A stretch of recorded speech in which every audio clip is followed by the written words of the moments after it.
Boa noite, meus queridos irmãos aqui da igreja, irmãos que nos acompanham também pelo Facebook, os nossos amigos, todos são muito bem-vindos a esse momento tão especial que é o estudo da Palavra de Deus. E agora que nós vamos abrir a Bíblia, estudar a lição desta noite, eu quero convidá-los para a oração nesse momento. Quem puder ficar em pé, em reverência, fechar os olhos aí no seu lar também, e vamos orar ao Senhor. Querido Deus, bondoso Pai, é com muita alegria no coração que nos encontramos aqui na igreja nesta noite para te adorar, para te louvar e para ouvir a tua voz através do estudo da tua palavra. Queremos rogar que o teu Santo Espírito possa nos dar o entendimento das coisas espirituais, que ele possa nos dar também a graça, a capacidade, o poder para viver os ensinamentos que nós temos adquirido a cada momento estudando a sua palavra. Abençoe a todos nós que aqui estamos, as pessoas que estão acompanhando a partir do seu lar, que a tua graça, a tua misericórdia, o seu perdão e o seu amor alcance a todos em nome de Jesus. Amém, Senhor. Amém.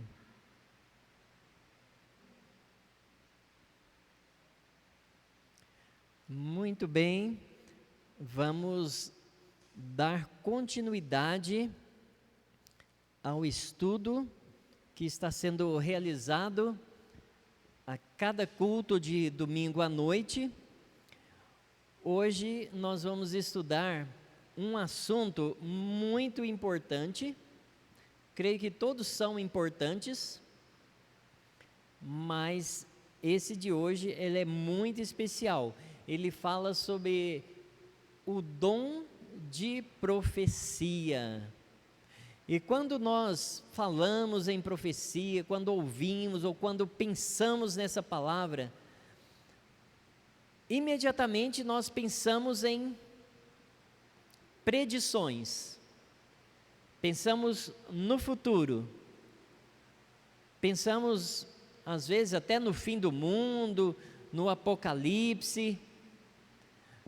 Na verdade, o futuro, ele sempre inquietou, preocupou o ser humano. Muitos gostariam que se abrissem as cortinas do tempo e pudessem assim contemplar nitidamente o futuro. Não sei se você já pensou nisso, né? Mas muitos gostariam. Só para vocês terem noção, na enciclopédia de adivinhações, que foi publicado lá na França, ali está relatado uma lista em ordem alfabética de não menos de 230 formas de adivinhar o futuro. Imaginam? Pelo menos 230 formas de adivinhar o futuro. Aí tem a anemoscopia, que é adivinhar o futuro através da direção do vento. A aitomancia é adivinhar o futuro observando mergulhos de aves marítimas. Ou tintomancia é adivinhar o futuro através das manchas das tintas. Ciomancia é adivinhar o futuro observando as formas das sombras. E existem inúmeras outras. Necromancia, tem as cartas, né, que são tão conhecidas, bola de cristal, através da leitura das mãos. Eu acredito que a mais popular de todas é a astrologia, né? horóscopo que é tão popular, que é tão comum nos nossos dias. Não importa, mas todas essas práticas, elas se inspiram no desejo ardente de desvendar o futuro. Só que a Bíblia, irmãos, essa que nós vamos estudar agora, vamos abrir e estudar, a Bíblia, ela é muito clara, a Bíblia, ela é taxativa. O futuro pertence somente a Deus. Somente Deus sabe o que há por vir, e ninguém mais. A Bíblia, ela tem mensagens proféticas seguras para nos orientar, assim como orientou o povo de Deus no passado. Mas em quem acreditar? Hoje está muito banalizado, né? As pessoas, você ouve facilmente a pessoa, eu vou profetizar sobre você, sobre a sua casa. Deus está revelando, vem no culto de revelações. Em quem acreditar, irmãos, no meio de tanta confusão? Você abre a internet, você vê inúmeras pessoas profetizando, revelando, falando em nome de Deus, isso e aquilo outro. Em quem acreditar? A Bíblia, irmãos, ela estabelece critérios seguros para a gente identificar um profeta verdadeiro. Se o que uma pessoa está falando, se é realmente da parte de Deus ou não. E esse é o estudo que nós vamos fazer hoje. E vamos começar, vamos abrir a nossa Bíblia, vamos buscar luz e entendimento na palavra de Deus. Para começar, a respeito de quem Moisés e os profetas escreveram? A resposta está lá em João, Evangelho de João, no primeiro capítulo, e o verso 45. A respeito de quem Moisés e os profetas escreveram, João 1,45 diz: Filipe encontrou Natanael e disse-lhe: achamos aquele de quem Moisés escreveu na lei, e a quem se referiram os profetas, Jesus de Nazaré, filho de José. Então, de quem escreveu Moisés e os profetas? Lembrando aqui que Moisés quer dizer todo o Pentateuco, né? Os primeiros 5 livros da Bíblia, do Velho Testamento. E os profetas, todos os demais escritos, quer dizer, todo o Antigo Testamento, ele fala de Jesus de Nazaré, o filho de José. Então, o Antigo Testamento fala de Jesus, não só os evangelhos, não somente as cartas de Paulo e dos demais, não somente Atos dos Apóstolos, mas todo o Antigo Testamento vem revelando sobre Jesus Cristo. E uma outra questão muito interessante: antes de Deus realizar as suas obras aqui na terra, seja qual for, o que é que ele faz? Está em Amós 3, versículo 7. Eu já encontrei aqui, você procura aí, Amós, profeta Amós, capítulo 3. E o verso 7. Será que Deus age de surpresa assim? Tipo, vou pegar no pulo, né? Vou chegar sem avisar nada. Ou será que Deus avisa antes? Vamos deixar que a Bíblia responda, tá? Capítulo 3, versículo 7 diz: certamente o Senhor Deus não fará coisa alguma sem ter revelado o seu segredo aos seus servos, os profetas. Então, o que Deus faz? Ele revela o que irá acontecer aos seus servos, os profetas. Já pensou ali no dilúvio? Está todo mundo tranquilo e de repente cai água do céu? Não foi assim que aconteceu. Deus avisou: eu vou destruir a terra. E Noé pregou ali muito tempo, né? 120 anos pregando, avisando. E se Jesus voltasse sem avisar ninguém, né? Ah, mas o senhor não avisou? Então, não é assim que acontece. Deus avisa antes de acontecer. Sempre foi assim. Para que isso? Para que nós possamos nos preparar. E como que Deus avisa? Como que Deus revela as suas mensagens aos profetas? Será que tem um meio especial? Números, um dos livros de Moisés, né? Números, capítulo 12.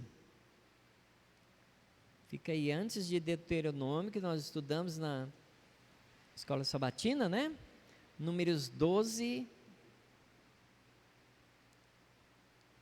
versículo 6.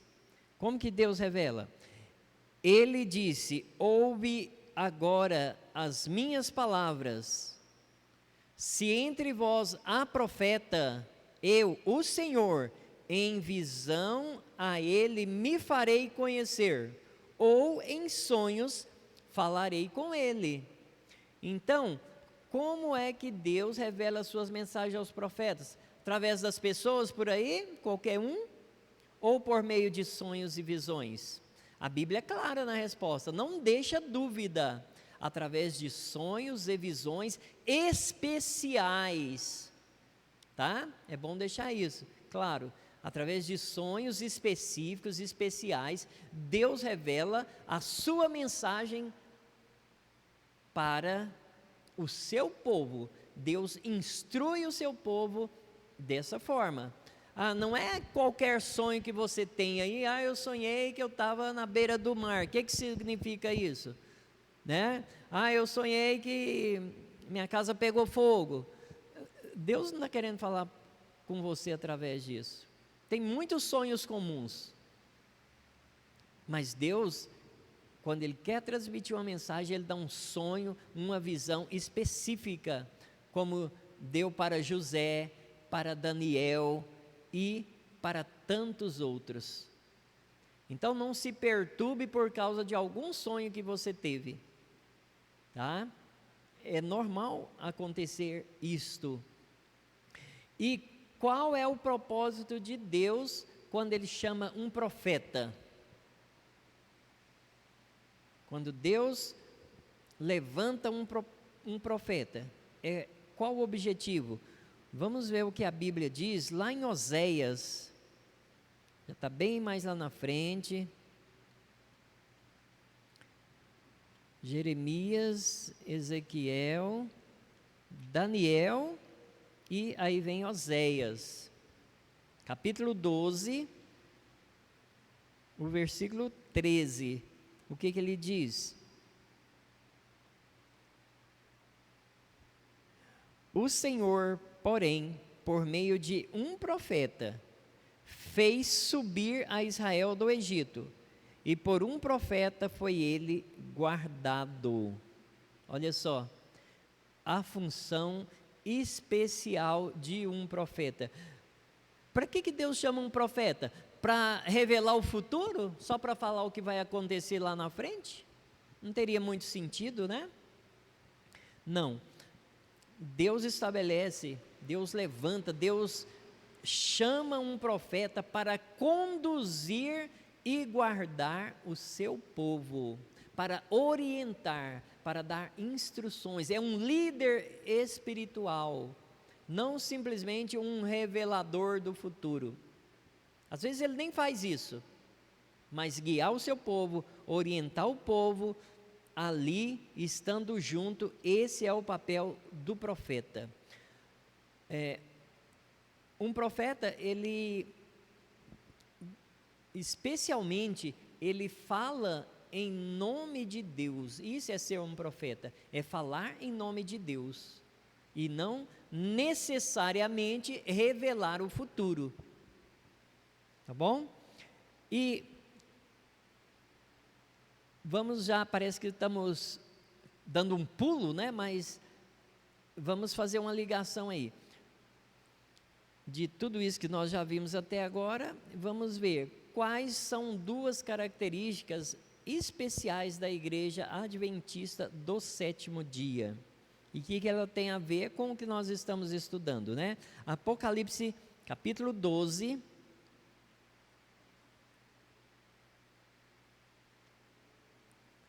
Apocalipse 12, o verso 17.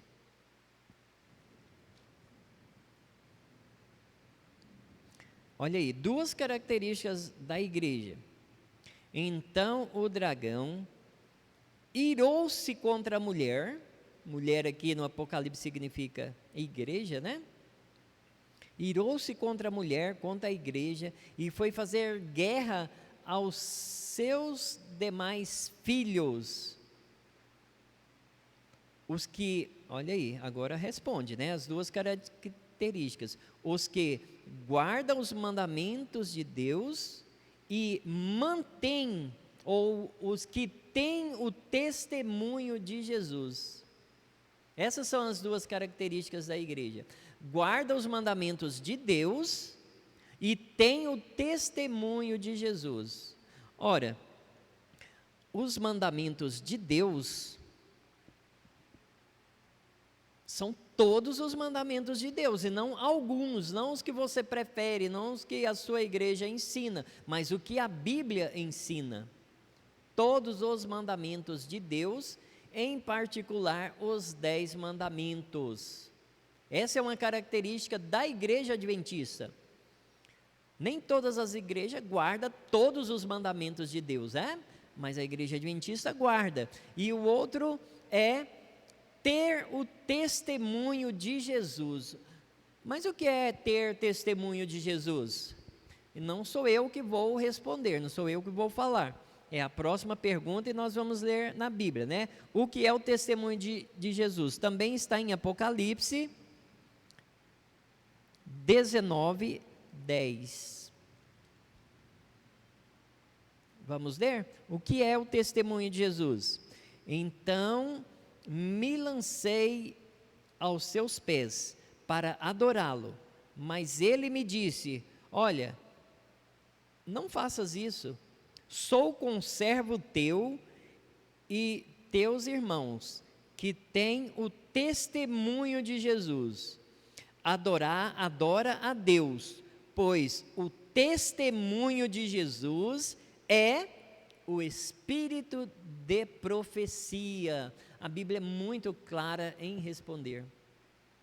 O testemunho de Jesus é o espírito de profecia. E o que é um espírito de profecia? Nada mais e nem menos do que um dom de profecia. E nós vamos entrar nesse assunto aqui, agora. O espírito de profecia é o mesmo que o dom de profecia. E nós vamos ler agora Efésios 4, 8 a 16, para a gente entender melhor esse assunto aí. Porque aqui pergunta, afirma, né? Um dos dons espirituais é o dom de profecia, tá? Está sendo afirmado. Agora vamos ler Efésios 4, para a gente esclarecer um pouco melhor a respeito de dom de profecia, a respeito de dons. Vamos ver o que diz aí, Efésios 4, vamos ler por parte alguns versos aí. Primeira pergunta, o que ele, Jesus no caso, né, concedeu aos homens? Efésios 4, 8, diz o quê? Pois isso diz, subindo ao alto, levou cativo o cativeiro e deu dons aos homens. Então, o que Jesus deu aos homens, o que Ele concedeu aos homens? Dons. Deus deu dons aos homens e um desses dons é o dom de profecia. E quem escolhe o profeta? Será que eu posso falar assim, Senhor, me dá o dom de profecia, me dá o dom disso e daquilo, será que eu posso escolher?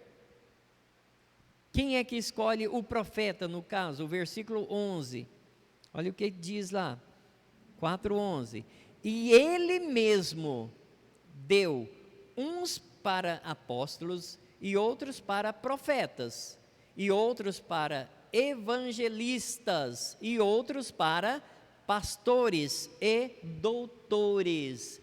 Então quem é que escolhe o profeta? O próprio Deus. Não adianta você ficar clamando, né? Não, eu quero esse dom, e não quero aquele outro.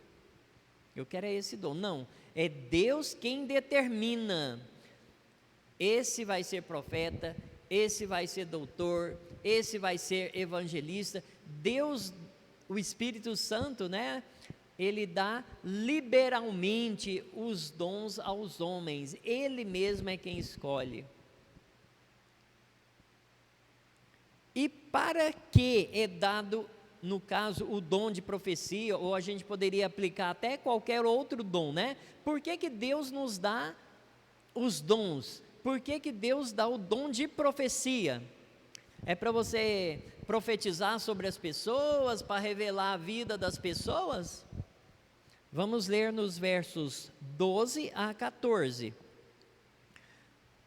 Tendo em vista, lá está falando que Ele, no verso 8 está falando que Ele deu dons aos homens, depois no verso 11 fala que Ele que escolhe o profeta, o apóstolo, etc. Agora no versículo 12 ele fala o porquê disso, né? Tendo em vista o aperfeiçoamento dos santos para o desempenho do ministério, para a edificação do corpo de Cristo,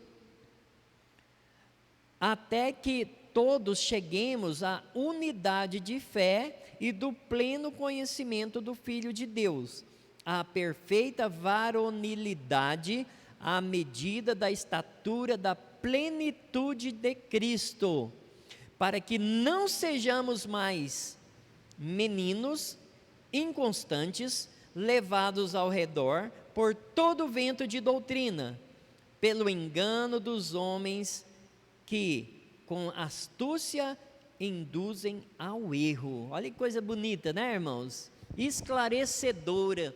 Por que Deus dá os dons para os homens? Para se engrandecer?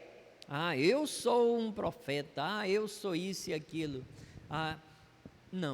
Não é para o uso próprio, não é para o engrandecimento pessoal, mas aí está enumerando, né? Aperfeiçoamento dos santos. Se você não usa o seu dom para aperfeiçoar os santos, os membros da igreja, as pessoas, você está fora do propósito de Deus, tá? É para exercer o ministério aqui na igreja, para edificação do corpo de Cristo. Quem é o corpo de Cristo? É a igreja, somos nós, é para edificar, para crescer espiritualmente o corpo de Cristo.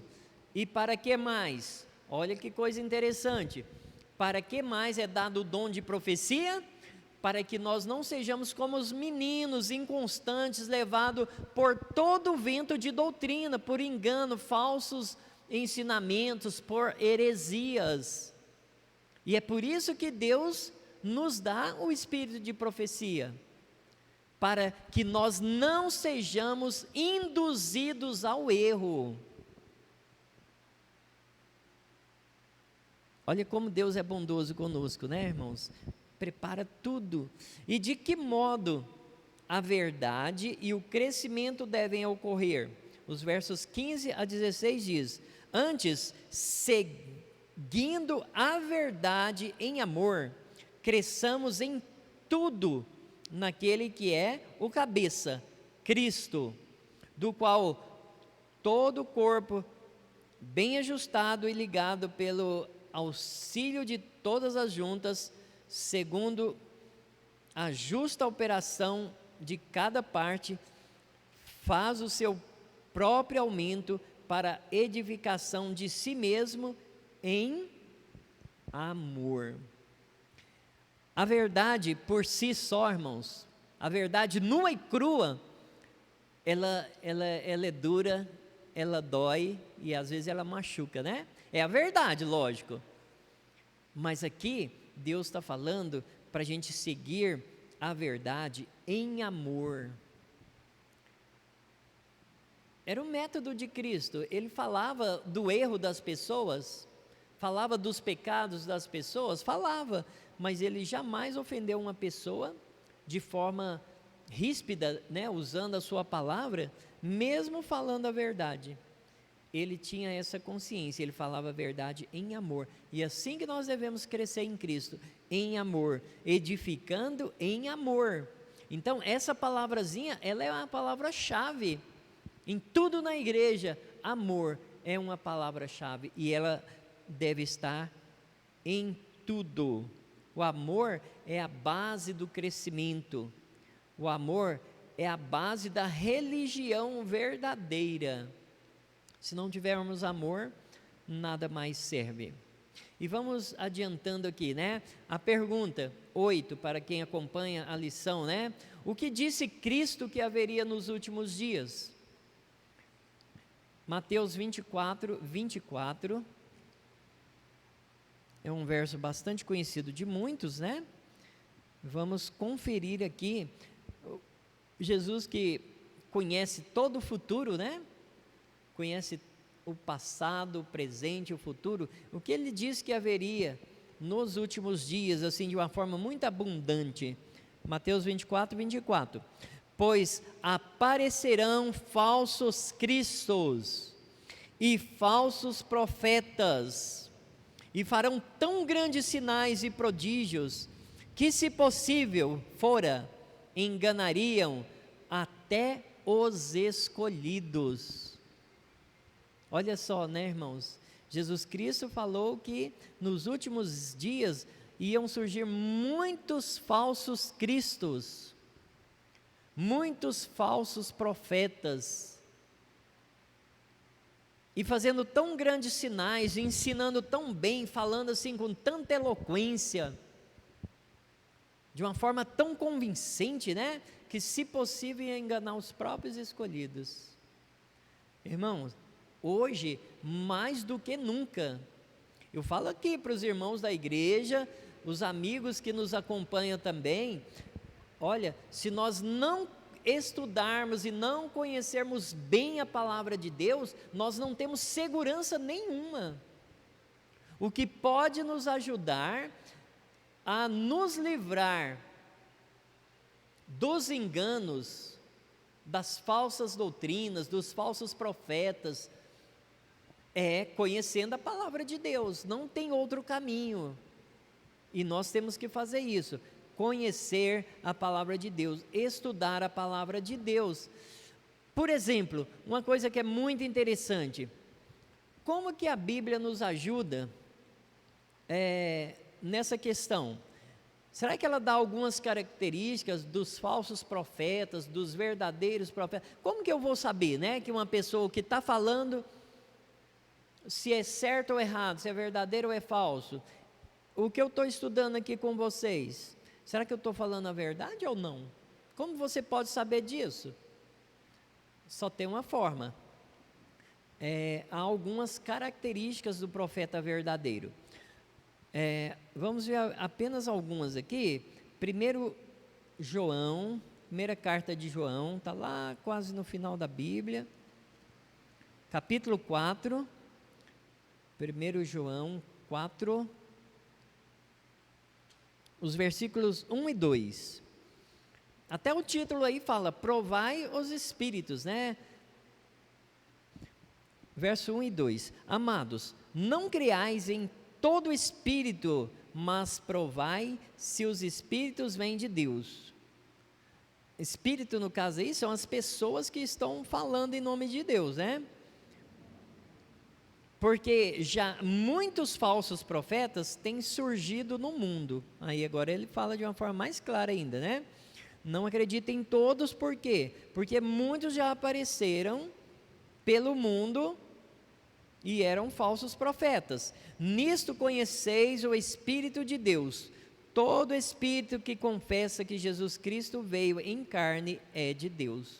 Então, se alguém não acredita, não confessa, não fala de Jesus Cristo como vindo da parte de Deus, isso já é um indício que ele não é de Deus, é um falso profeta. Tá? Segunda coisa, Mateus 7:15.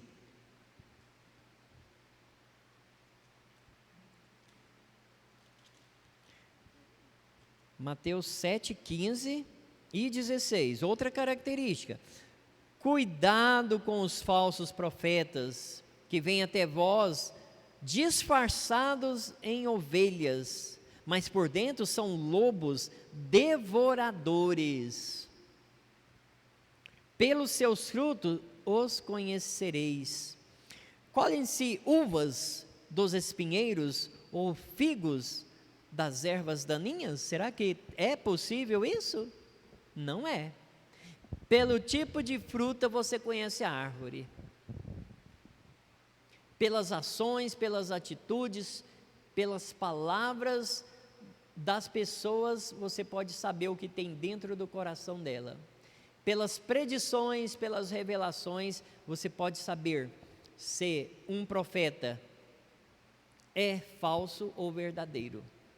E principalmente pelos frutos da sua obra, né? Pelo seu comportamento, pela sua vida. Isso fala muito a respeito dele. Outra característica, Isaías 8, é um somatório aqui de características, mas essa aqui é uma das mais importantes. Isaías 8, os versos 19 e 20. O que diz aí? Olha, tudo você tem que conferir a partir disso aí, irmãos. Isaías 8, 19 e 20. Quando vos disserem, consultai os médiuns e os feiticeiros, que consultam espíritos e murmuram entre dentes, respondei: acaso não consultará um povo o seu Deus? Acaso a favor dos vivos se consultarão os mortos? À lei e ao testemunho, se eles não falarem segundo esta palavra, nunca verão a alva. Olha aqui, que critério mais rigoroso que nós estamos vendo, irmãos. Se o que qualquer pessoa falar não estiver de acordo com a lei e o testemunho, então eles não estão falando da parte de Deus. E aí eu volto lá atrás, o que é a lei e o que é o testemunho, né? A lei são os livros de Moisés, os testemunhos é o espírito de profecia, são os livros dos profetas, ou seja, todo o Antigo Testamento. E depois disso, acrescenta aí o Novo Testamento, né? Quando ele escreveu isso aí, só existia ainda o Antigo Testamento, por isso ele diz a lei e testemunhos. Mas nós podemos dizer o seguinte, afirmar o seguinte: para a gente verificar se uma pessoa está falando o que é realmente da parte de Deus, nós temos que conferir com a palavra de Deus.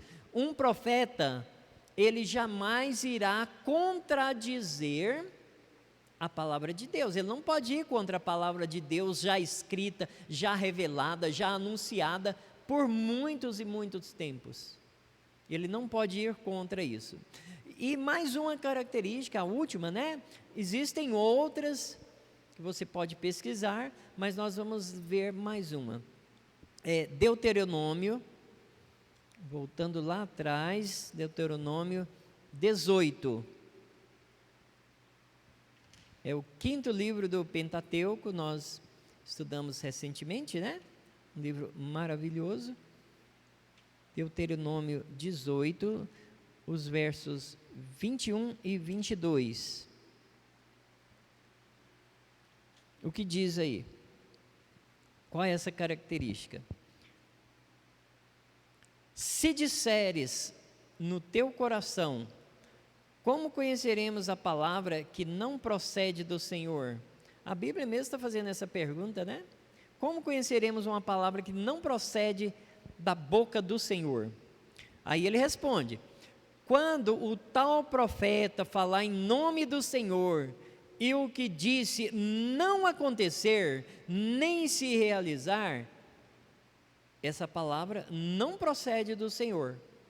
Com soberba a falou o tal profeta, não tenhas temor dele. Não respeita, não dá, como diz, né? Não dá moral porque ele está falando, não. Se o que ele está dizendo não se cumprir, não se realizar, então, com certeza, não está falando da palavra da parte de Deus, porque Deus não erra, Deus não pode errar. Então ele não vai passar uma mensagem falsa para um profeta, né? Então tem que se cumprir. E não é 99%, não é a maior parte, não é quase tudo, não. 100%. Se ele vacilar num pontinho, já pode desconfiar. Tá bom? E Deus é uma coisa que intriga a muitos, né? Deus também chamou mulheres para serem profetisas, ou é uma exclusividade de homens? Não sou eu que vou falar para vocês. Vamos verificar na Bíblia.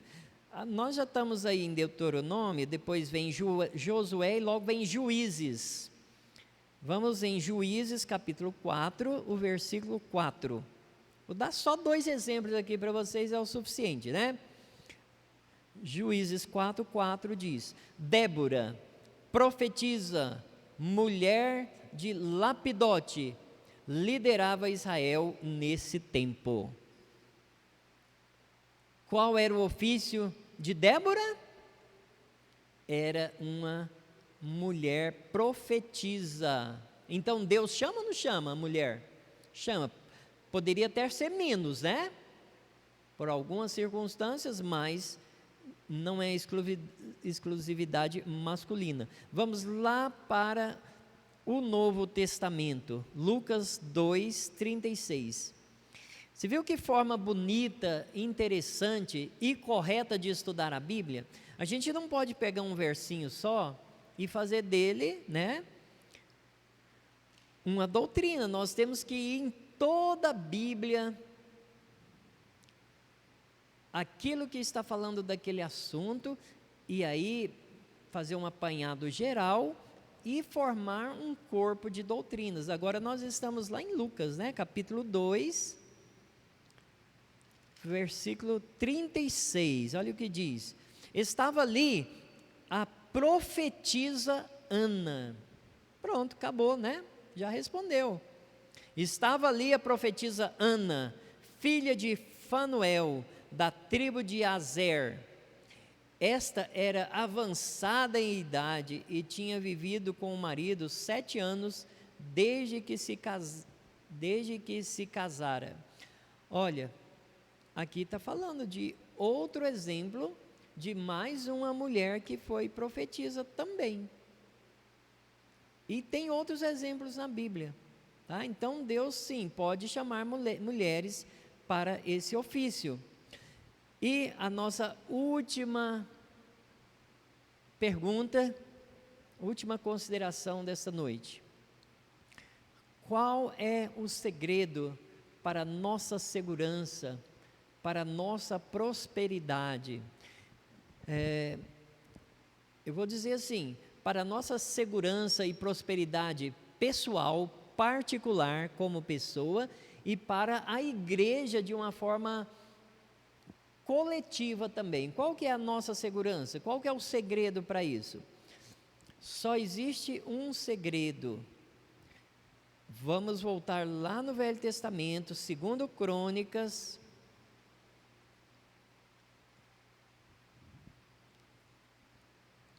Tem Reis, né? Primeiro e 2 Reis, depois vem 1 Crônicas e depois 2 Crônicas, capítulo 20, versículo 20. 2 Crônicas 20, 20. Qual é o segredo para a nossa segurança? Para a nossa prosperidade? Olha o que a Bíblia diz.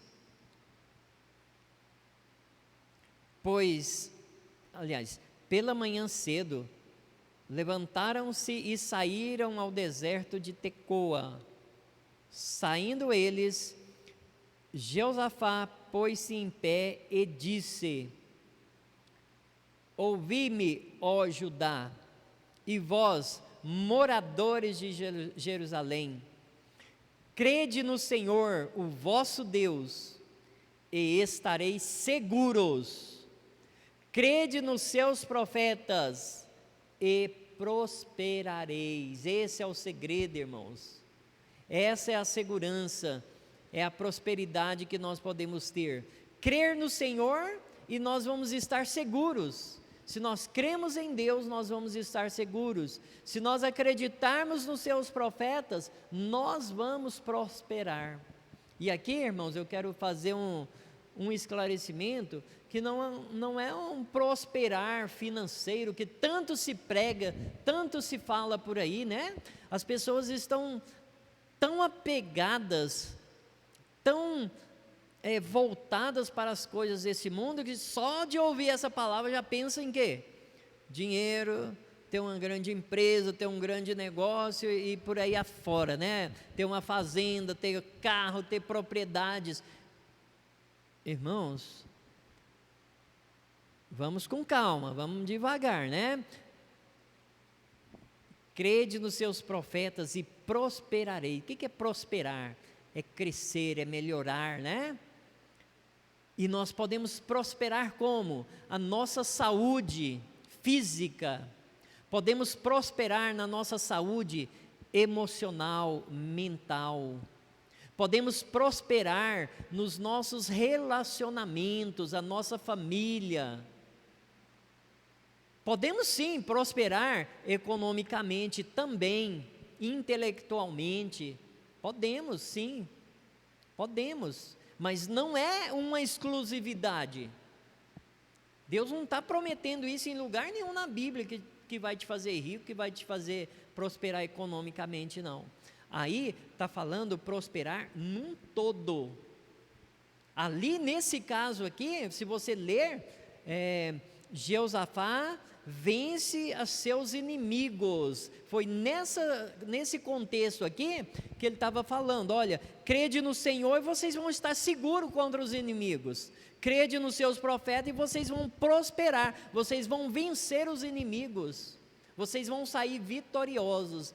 E é isso que Deus está querendo dizer, que nós vamos prosperar, nós vamos ser vitoriosos. E podemos dizer com certeza que em todos os aspectos da nossa vida.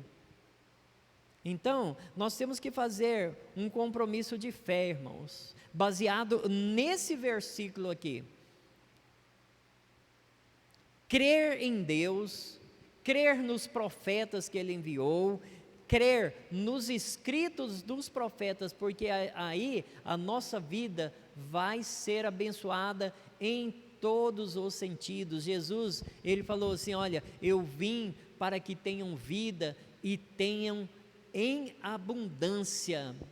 Deus não quer nos dar uma vidinha qualquer não, irmãos. Ele quer nos dar uma vida em abundância, e uma vida em abundância passa longe de ser próspera simplesmente financeiramente, tá? Então, olha, quando nós pegamos os escritos dos profetas, quando nós pegamos os escritos da profetisa Ellen White, e nós começamos a ler, a estudar e colocar na nossa vida, nós prosperamos. Porque Ellen White, por exemplo, ela nos dá orientação em todos os aspectos da nossa vida praticamente. Você quer sobre psicologia? Lá tem. Educação de criança, relacionamento, lar e família.